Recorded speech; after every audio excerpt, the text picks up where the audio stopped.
Bishop, I appreciate your time and your tone there, so serious and genuine. You see him, he's stone-faced, he then looks down, but he's listening to every word you say. As you made that personal plea to him, what were you looking at him in that moment? What kind of response were you perhaps hoping for in that moment?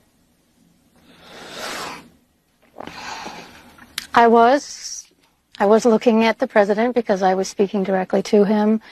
I was also, frankly, as you do in every sermon, speaking to everyone who was listening through that one-on-one conversation with the president, reminding us all that in the people that are frightened in our country, the two groups of people that I mentioned are our fellow human beings, and that they have been portrayed in all throughout the political campaign in the harshest of lights that I wanted to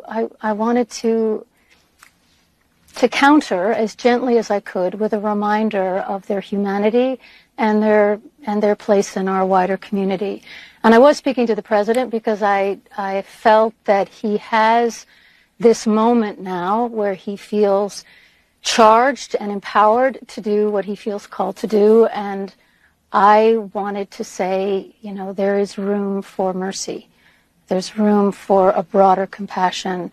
We don't need to portray with a broad cloth in the harshest of terms some of the most vulnerable people in our society who are, in fact, our neighbors, our friends, our children, our friends' children, and so forth. So you spoke, I like how you use the word gently, because it was gentle. I mean, it was intense and passionate, but yet it was gentle. It was not ugly or confrontational.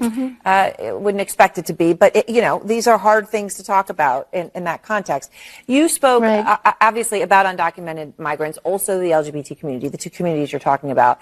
I wanted to play a little bit more of what you said, and also, again, the president's reaction at that moment.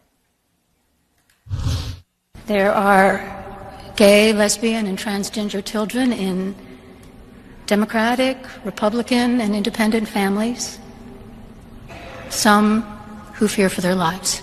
The vast majority of immigrants are not criminals. They pay taxes and are good neighbors. I ask you to have mercy, Mr. President, on those in our communities whose children fear that their parents will be taken away.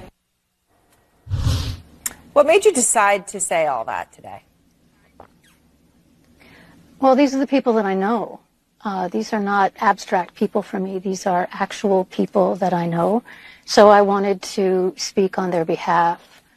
I wanted to present a vision of what unity can look like in this country that is transcending of differences and viewpoints and acknowledging our common humanity. Yes. I wanted to speak in such a way that reflected that dignity and respect, but I also wanted to bring into that space the real humanity of the people that I was referencing.